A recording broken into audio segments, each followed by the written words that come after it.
The world just changed, not slowly, not incrementally, not through the gradual drift of elections and policy shifts and diplomatic negotiations.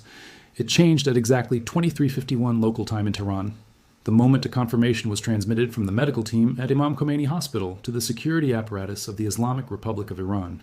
The supreme leader is dead. The man who held the highest office in the Islamic Republic, the Wali-e-Faqih, the guardian jurist, the figure who in Shia political theology represents the earthly authority of the hidden imam, is gone. And with him, the single most important organizing principle of Iranian foreign policy, military strategy, and proxy warfare architecture for the past decade has vanished overnight. Tehran streets at night, completely empty. Cut to IRGC headquarters. All lights on, vehicles moving in the compound. Cut back to host. Let me tell you what is happening right now in different rooms across this region, because what happens in those rooms in the next 72 hours will determine whether we are watching the beginning of a managed transition or the beginning of something that reorders the Middle East permanently. In Tehran, the streets are empty, not because of a curfew. There has been no curfew announcement yet. They are empty because the Iranian people have an instinct, built over 47 years of living inside the Islamic Republic, that tells them when something this large happens, you go home. You wait. You watch the state television channel, and you do not move until you understand who is in charge. Nobody knows who's in charge right now. At IRGC headquarters in the Lavizan district of northeastern Tehran, every light is burning. Not a single office is dark. The compound, which under normal operational security protocols would have a minimal nighttime footprint, is alive with movement. Vehicles entering and leaving, secure communications lines active. This is what institutional shock looks like from the outside. The entire organism trying to understand itself. Axis of resistance nodes illuminate one by one as narration proceeds. Beirut, Sana'a, Baghdad, Damascus, Gaza. In Beirut, in the southern suburbs that form the operational heartland of Hezbollah, commanders are pulling out encrypted communication devices that are only activated under extreme protocol conditions. These are not the standard secure phones. These are the emergency architecture, the hardware reserved for the scenarios that nobody wants to actually use. Scenario 1 on that list is a war. Scenario 2 is the death of the supreme leader. In Sana'a, the political leadership of Ansar Allah, the Houthis, received the news through their Iranian liaison channels approximately 22 minutes after the confirmation was transmitted.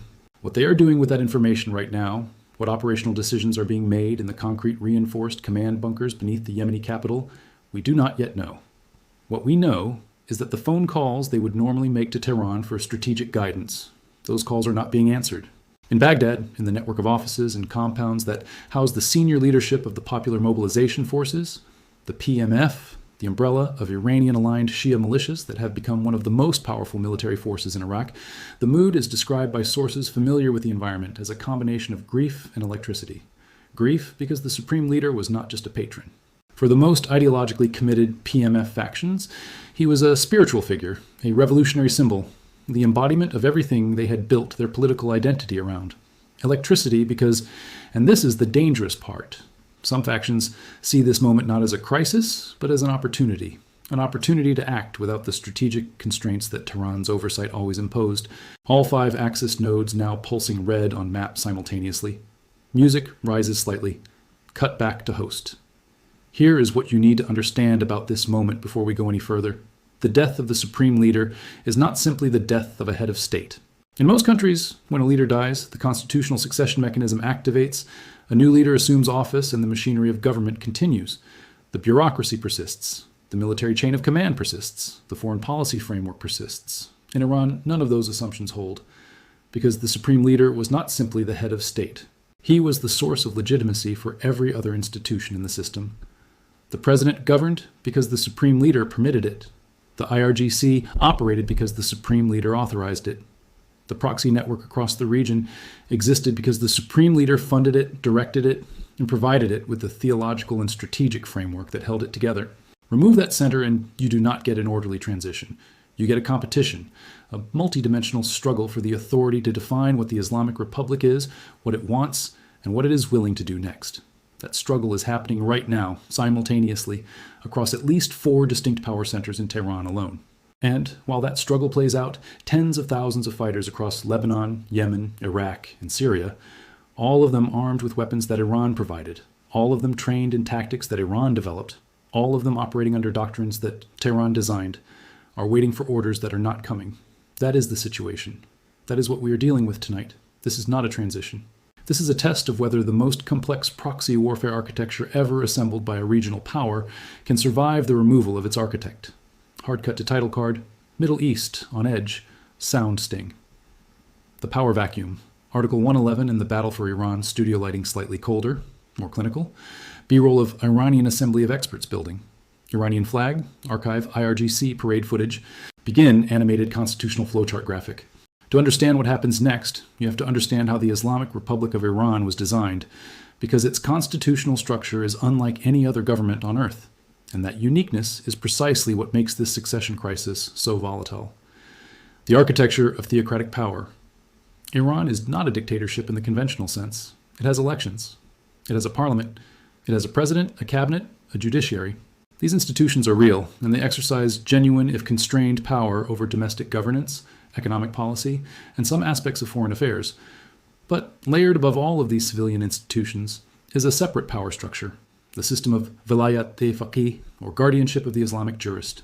This doctrine, developed by Ayatollah Khomeini in the 1970s and embedded in the 1979 Constitution, holds that in the absence of the hidden imam, the messianic figure in Shia theology who will return to establish divine justice on earth, political authority must be exercised by the most qualified Islamic jurist, the supreme leader. The supreme leader is not elected by the public. He is selected by the Assembly of Experts, an 88-member body of senior clerics who are themselves elected, but from a pre-approved list of candidates, vetted by the Guardian Council, which is itself appointed in part by the supreme leader. The circularity of this system is intentional. It is designed to self-perpetuate. The supreme leader serves for life. He controls the armed forces, all of them, including the IRGC. He controls the judiciary. He controls state broadcasting. He controls the Guardian Council, which has veto power over all legislation and all electoral candidates. And critically, he controls the foreign policy direction of the state, including the Proxy network. This is not a presidency with enhanced powers. This is a theocratic executive whose authority permeates every institution in the state, and it has no deputy. There is no vice supreme leader. There is no designated successor waiting in a prepared office. When the supreme leader dies, the constitutional mechanism scrambles to fill a void that the system was never really designed to exist. Article 111, the succession mechanism. Zoom in on constitutional flowchart. Article 111, text highlights. Three-path decision tree animates. Article 111 of the Islamic Republic's Constitution provides the legal framework for succession. The mechanism is as follows. Upon the death or incapacitation of the supreme leader, the Assembly of Experts convenes an emergency session. They have three options. Option 1, if a qualified successor has been previously identified, meaning a senior cleric of sufficient religious and political stature who commands broad factional support, the Assembly can appoint that individual immediately, potentially within hours. Option 2, if no individual commands sufficient consensus for immediate appointment, the Assembly can establish a leadership council, a body of 3 to 5 individuals who collectively exercise supreme leader authority on an interim basis. This is the constitutional safety valve, and it has never been used. Invoking it would signal to every faction in Iran and every proxy across the region that there is no unified command. That signal alone carries enormous strategic risk. Option 3, the option nobody wants to contemplate, is paralysis. Factional disagreement so severe that the Assembly cannot reach consensus on either option 1 or option 2 within the critical 72-hour window. In that scenario, the constitutional structure enters territory it was never designed to navigate. The historical precedent provides limited comfort. When Ayatollah Khomeini died in June 1989, the transition to Khomeini was completed in less than 24 hours. But that transition succeeded for reasons that do not exist tonight. Khomeini had explicitly, if informally, indicated Khamenei as his preferred successor. The political factions had aligned in advance. The IRGC was institutionally unified. None of those conditions are guaranteed tonight. The civilian IRGC fault line. The central conflict in Iranian politics has always been the tension between the civilian government and the IRGC.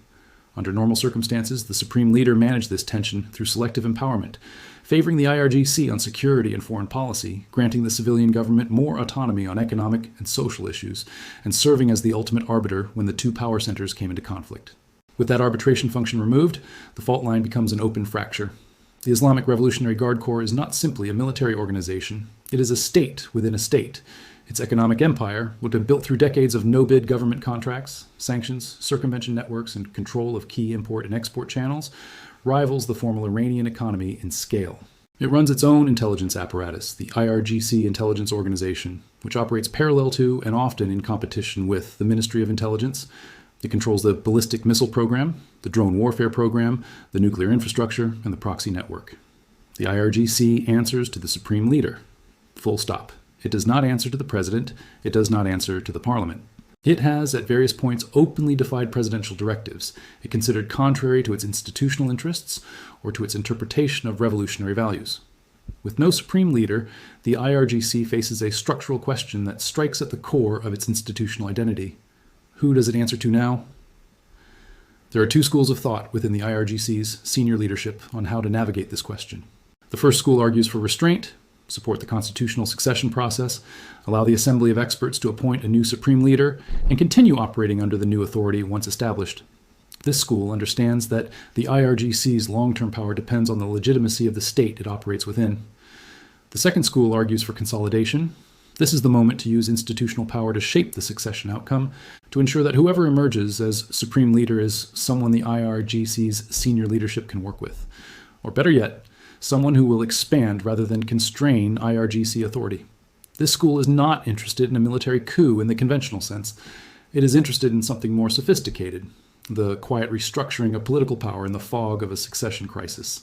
The outcome of the argument between these two schools will be the most consequential internal political event in the Islamic Republic is history. Key figures to watch. Graphic. 3-column layout. Name, title, power base, threat assessment for each figure. Red, amber, green threat indicators. Watch these figures in the next 24 hours. The information they communicate publicly, and more importantly, what their organizations do operationally, will signal which school of thought has won the internal IRGC argument. First, the commander of the IRGC Aerospace Force. This is the officer who controls Iran's ballistic missile inventory, estimated at over 3,000 missiles of various ranges, and the drone warfare program that has fundamentally altered the military calculus of the entire region. He does not require civilian authorization to move missiles to launch-ready status. He requires authorization from his chain of command, and in the current moment, his chain of command ends at his own desk.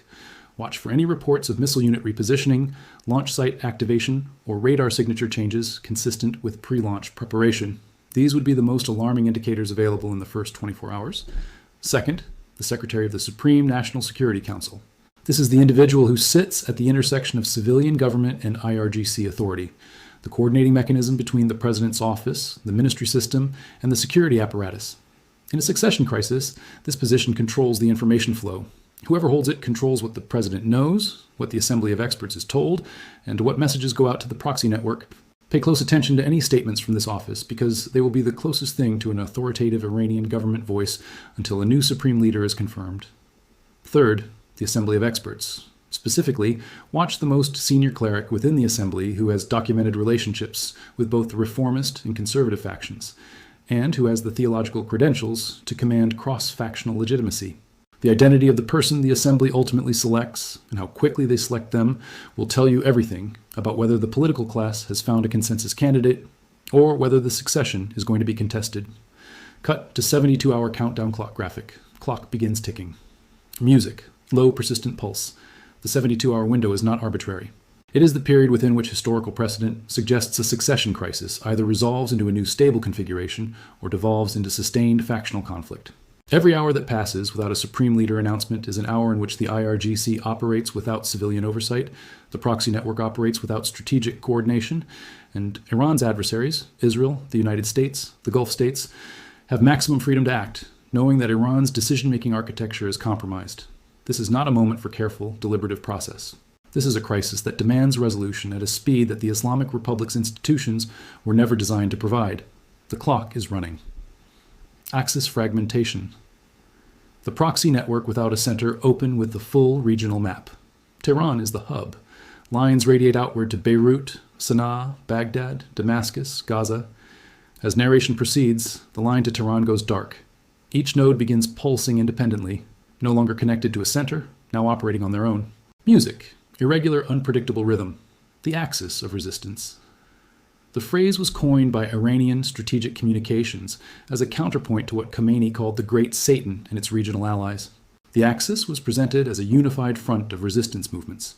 Hezbollah in Lebanon, the Houthis in Yemen, the Iraqi Popular Mobilization Forces, Palestinian Islamic Jihad and Hamas in Gaza, and various Syrian militias, all aligned against American and Israeli hegemony in the region. That framing was always partly propaganda, but it was propaganda that contained a real operational core. The Axis was not a formal alliance, but it was a real network, connected by Iranian money, Iranian weapons, Iranian training, Iranian intelligence, and Iranian strategic direction. The financial flows alone tell the story. Hezbollah received an estimated $700 million to $1 billion per year from Tehran. The Houthis received weapon systems, anti-ship missiles, ballistic missiles, advanced drone packages, worth hundreds of millions of dollars in military value. The PMF received funding, training, and direct operational coordination from IRGC Quds Force officers embedded within their structure. All of that depended on a functioning Iranian state, with a clear line of authority extending from the supreme leader down through the IRGC Quds Force and out to the proxy commanders. That line has just been severed at the top. Hezbollah, the most capable and the most dangerous map. Zoom, Lebanon. Show Hezbollah territorial control, rocket inventory zones, tunnel network indicators in southern Lebanon and Bekaa Valley. Overlay estimated arsenal numbers. Let us start with the most powerful non-state military actor on Earth. Hezbollah's military wing, the Islamic Resistance, fields an estimated 150,000 to 200,000 rockets and missiles, including a significant inventory of precision-guided munitions capable of striking targets anywhere inside Israel with accuracy measured in meters rather than kilometers. For context, during the 2006 Lebanon War, Hezbollah fired approximately 4,000 rockets into Israel over 34 days. Its current inventory is 40 times larger. Its command structure, at the strategic level, has been severely degraded.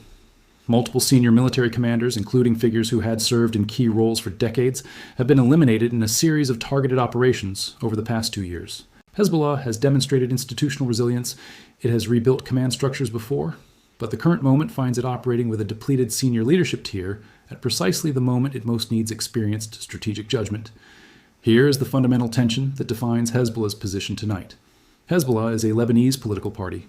It is a social services provider. It runs schools and hospitals. It holds seats in the Lebanese parliament. It has a civilian constituency that depends on its services, and that will suffer the consequences of any military escalation. This gives Hezbollah's leadership an institutional incentive toward caution. The political organization does not want to be destroyed in a war, even if the military wing is prepared to fight one. But Hezbollah also has a military rank and file that has watched the organization absorb losses, watched its leadership be picked off, watched its patron Tehran face domestic turmoil, and that rank and file includes factions that have been arguing for major retaliatory action for months.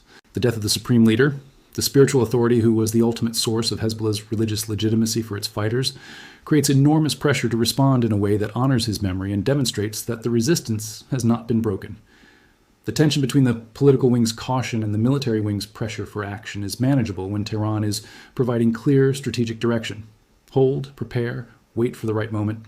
Without that direction, the internal tension becomes an internal crisis. And internal crises in organizations with 200,000 missiles have a way of becoming external crises for everyone else. The specific scenario that Israeli and American defense planners are most concerned about is not a coordinated Hezbollah assault. That would require strategic decision-making and preparation time. The scenario they fear is a unilateral action by a mid-level Hezbollah military commander, motivated by grief and revolutionary fervor, launching a strike that his political leadership did not authorize and cannot control. That kind of action, a rocket salvo, a cross-border incursion, an attack on a northern Israeli community, could trigger an Israeli response that escalates beyond anyone's intent. In military doctrine, this is called a catalytic war scenario. Nobody wanted it. Everybody ended up in it. The Houthis, autonomous, armed, and radicalized map. Zoom, Yemen. Show Houthi-controlled territory in red, Sana'a, Hodeidah port, Red Sea shipping lanes, Bab el-Mandeb choke point. Animate tanker routes passing through the strait. The Houthis, Ansar Allah, the partisans of God, are in some ways the most strategically unpredictable actor in the axis of resistance. They are also the one whose actions have the most direct impact on the global economy.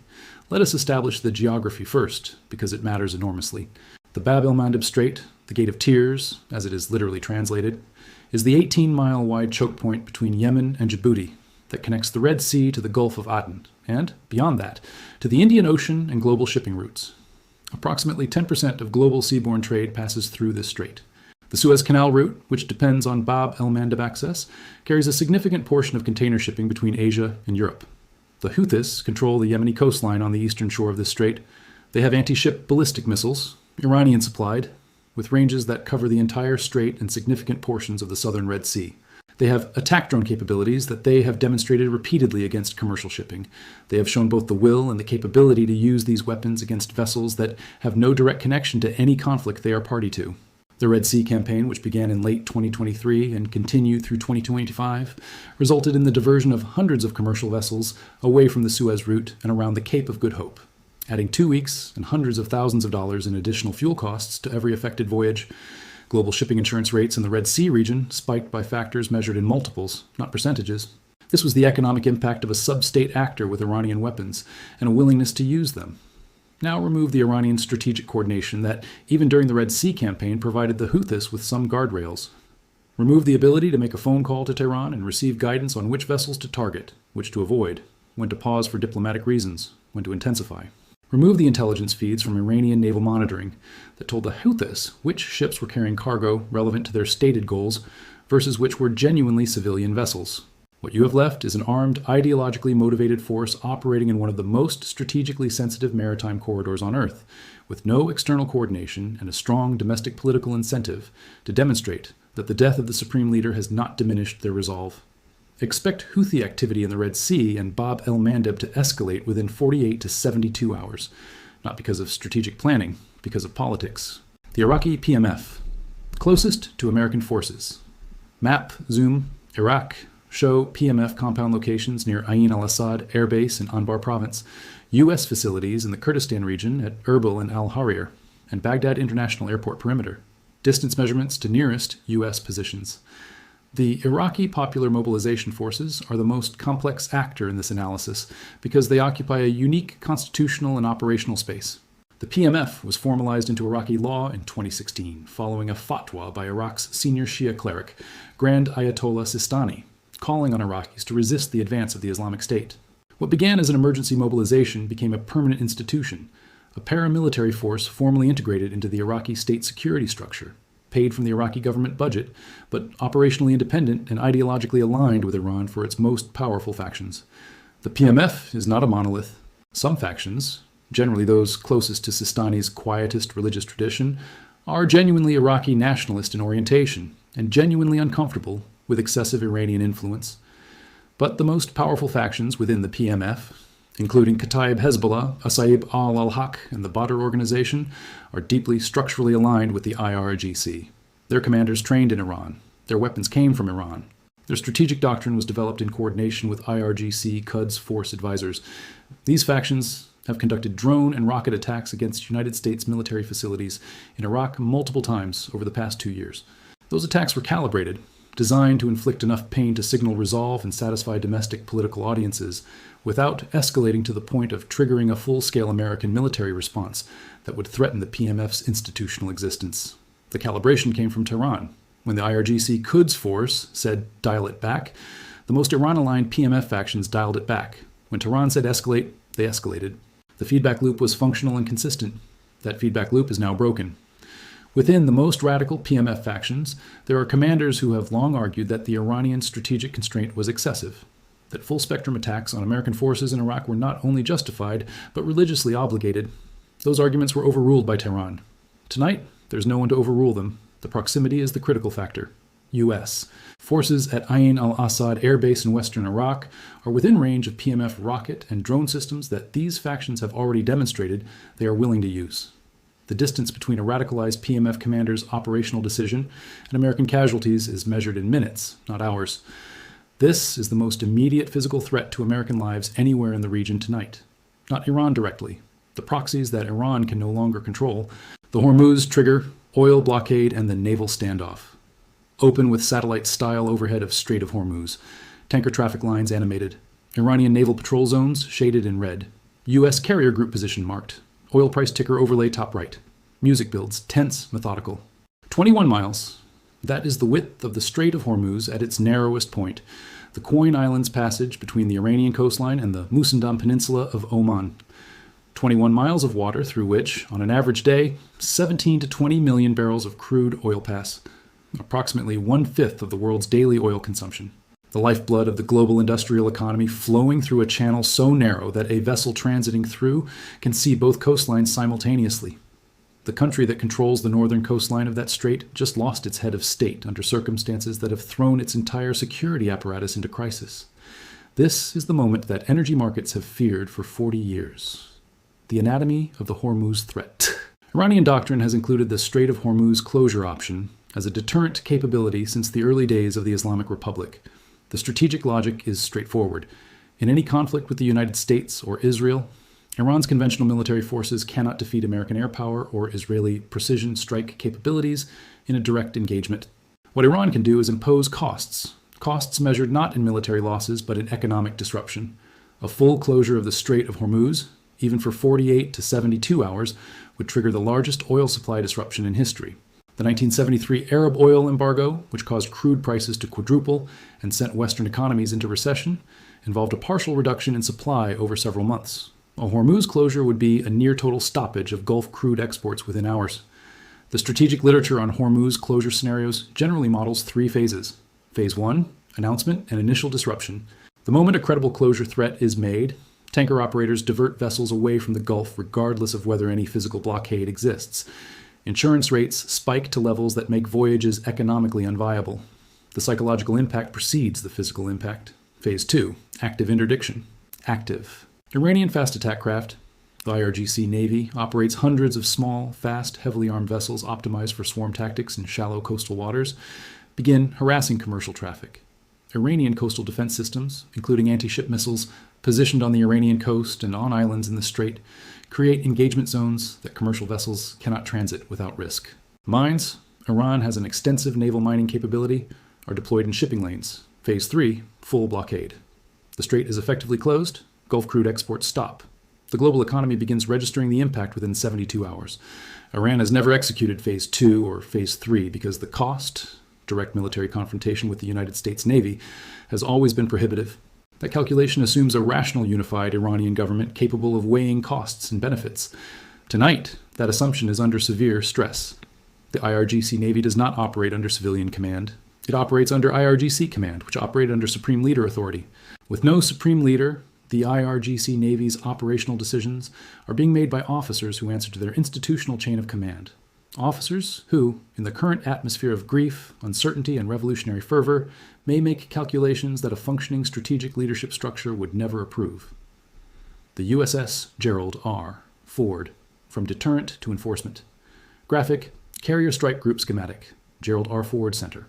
Ticonderoga cruiser, Burke destroyers, attack submarine, aircraft range circles overlaid on Hormuz and surrounding waters, animate potential interdiction vectors. The USS Gerald R. Ford Carrier Strike Group is the most powerful conventional military force currently deployed to the region.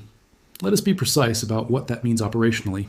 The Gerald R. Ford herself carries approximately 90 aircraft, FA-18 Super Hornets, EA-18G Growler electronic warfare aircraft, E-2D Advanced Hawkeye airborne early warning aircraft, and MH-60 helicopters.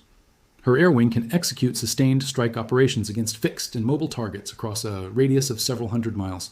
She can maintain continuous combat air patrol over the Strait of Hormuz from her current position, while simultaneously conducting operations in multiple other sectors.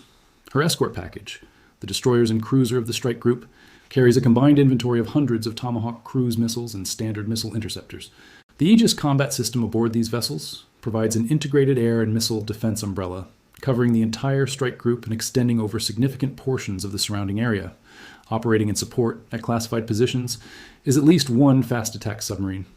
These vessels carry both Tomahawk strike missiles and Mk-48 heavyweight torpedoes capable of neutralizing surface combatants and submarines. Their exact positions are unknown to the Iranians. That uncertainty is itself a deterrent. The Ford operates under a tiered rules of engagement framework for a Hormuz crisis scenario. The tiers are not publicly confirmed, but based on doctrine and historical precedent, they likely proceed as follows. Tier 1, freedom of navigation. The strike group, or elements of it, conduct a deliberate transit of the Strait of Hormuz under international maritime law, demonstrating that the United States will not accept a closure and is capable of forcing the issue. This tier is currently active. It has been active since the current crisis began. Tier 2, active escort. U.S. Warships provide direct escort to commercial vessels transiting the strait, placing American hulls between Iranian fast attack craft and civilian tankers. Any attack on an escorted vessel becomes an attack on the United States Navy. This tier elevates the risk of direct engagement dramatically. Tier 3, suppression of Iranian naval and coastal defense. This is the kinetic tier. IRGC Navy vessels are sunk or neutralized. Iranian coastal missile batteries are destroyed. Iranian naval mining operations are countered. This tier ends the immediate Hormuz threat, but initiates a war with Iran that neither side is planned for in the current political environment. The Ford and her strike group are positioned to execute any of these tiers within hours. The decision of which tier to activate is not with the Admiral. It is with the President of the United States and the National Security Council.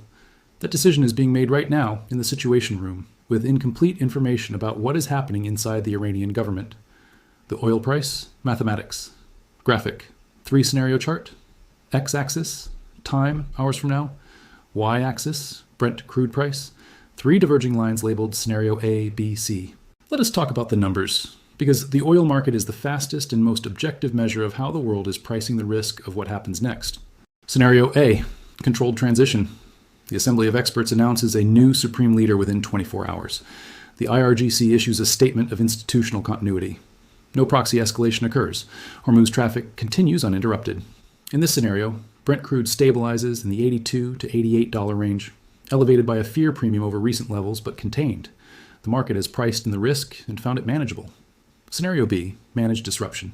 The succession takes longer than 24 hours. PMF factions conduct limited rocket attacks on U.S. bases in Iraq. Houthi activity in the Red Sea increases. Iranian fast attack craft conduct harassment operations against commercial traffic in the northern Gulf, stopping short of a formal Hormuz closure. In this scenario, Brent moves toward $95 to $105 within 48 hours. Maritime insurance rates triple. Global shipping rerouting begins.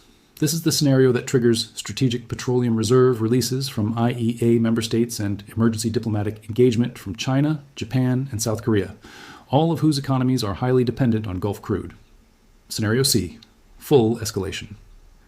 IRGC initiates Hormuz interdiction. U.S. Navy moves to Tier 2 or Tier 3 response. Direct military exchange occurs between U.S. and Iranian forces. In this scenario, Brent crude moves toward $120 to $140 within hours of the first military exchange. The global economic impact is comparable to the 1973 oil shock, with modern supply chain complexity amplifying the downstream effects. This is the scenario that turns a regional crisis into a global economic emergency. The market is currently pricing somewhere between Scenario A and Scenario B. It is hoping for A. It is hedging for B. It is not yet willing to price C, because pricing C means accepting that a full regional war is probable, and markets resist that conclusion until the evidence is overwhelming. Watch crude futures. They are the most honest real-time assessment available of what the world's most sophisticated risk analysts think is about to happen. The 24-hour board. Return to host, wide shot, calm, authoritative. The frenetic energy of the earlier segments settles into wait. Music drops to near silence, then cut to clean dashboard graphic. 3 watch items. We have covered a great deal of ground tonight. Let me bring it to a point. The death of the Supreme Leader has triggered a simultaneous crisis across 4 distinct domains: Iranian domestic politics, the axis of resistance proxy network, global maritime security, and international energy markets. These crises are interconnected. What happens in one domain directly affects what is possible in the others. They are also moving at different speeds, which makes the analytical challenge extraordinarily difficult. Here is what the next 24 hours look like. Here is what you need to watch. Number 1, the new leader announcement. A rapid announcement from the Assembly of Experts within 12 hours signals IRGC consensus on a successor and dramatically reduces the risk of internal factional conflict spilling into proxy escalation. Watch for a joint IRGC and clerical statement of support for the named candidate. That combination signals institutional unity. An announcement without IRGC endorsement signals a contested succession. No announcement within 24 hours signals a constitutional crisis in progress. 2. The IRGC's first operational move, watch for public statements from the IRGC commander. The content and tone will signal whether the IRGC is in consolidation mode or mobilization mode. Watch for ballistic missile unit repositioning and satellite imagery. Watch for IRGC Navy vessel movements in the northern Gulf. Watch for any PMF action against U.S. facilities in Iraq. If it happens within 12 hours, it signals that the most radical factions have concluded the strategic constraint is gone and are acting on that conclusion. Number 3, oil market and Hormuz traffic. Brent crude above $92 within 6 hours signals the market has priced in a disruption scenario. Tanker tracking data, available in near real time through commercial AIS services, will show vessel diversions before any official announcement. If tankers begin turning around in the Gulf of Oman and rerouting around the Cape, The maritime community has already decided the strait is too risky regardless of what governments are saying publicly. That data is your most honest early warning indicator. Hold on watch items graphic for 6 seconds. Slow zoom, back to host. Music fades further, near silence. Host speaks with controlled gravity. Here is the strategic reality we are living with tonight. For 4 decades, the Islamic Republic of Iran constructed one of the most sophisticated and durable asymmetric warfare architectures in modern history. It took the lessons of the Iran-Iraq War, a conflict that killed hundreds of thousands of Iranians in a frontal war against a conventionally superior enemy, and drew a single, defining strategic conclusion. Iran would never again fight a war on its own territory against a superior force. It would project power through proxies, through denial, through the threat of disruption, rather than the execution of it. That architecture required patience, discipline, and above all, centralized strategic direction. It required a single point of authority who could coordinate simultaneous pressure across multiple theaters, escalate when the strategic moment was right, and restrain when escalation served no purpose. It required someone with the theological authority to tell a Hezbollah commander in Beirut or a Houthi commander in Sana'a, not yet. That authority is gone. What replaces it is not chaos, at least not immediately. The organizations that Iran built are real, capable, and institutionally robust. They will continue to function. Their commanders will continue to make decisions. The weapons will not disappear. The ideological commitments will not dissolve overnight. But what replaces centralized strategic direction is local strategic autonomy. And local strategic autonomy in organizations that have been trained to see confrontation as their purpose and restraint as a political calculation rather than a moral commitment is a condition that tends toward action rather than caution. The next 24 hours will begin to answer the question that the entire world is asking tonight. Was the axis of resistance a coherent strategic instrument that depended on its architect? Or was it a genuine revolutionary movement that has internalized its purpose deeply enough to survive the loss of its patron? The answer to that question will shape the Middle East for the next generation. Pause 3 full seconds. Direct eye contact. We do not know the answer yet. Nobody does. That is the nature of a 0 hour. What we know is this. The most consequential 24 hours in the modern history of the Middle East have just begun. The actors are in position. The weapons are loaded. The constitutional clock is running. The Middle East is on edge, and it will either step back or it will not. We will be watching every development as it happens. Stay with us.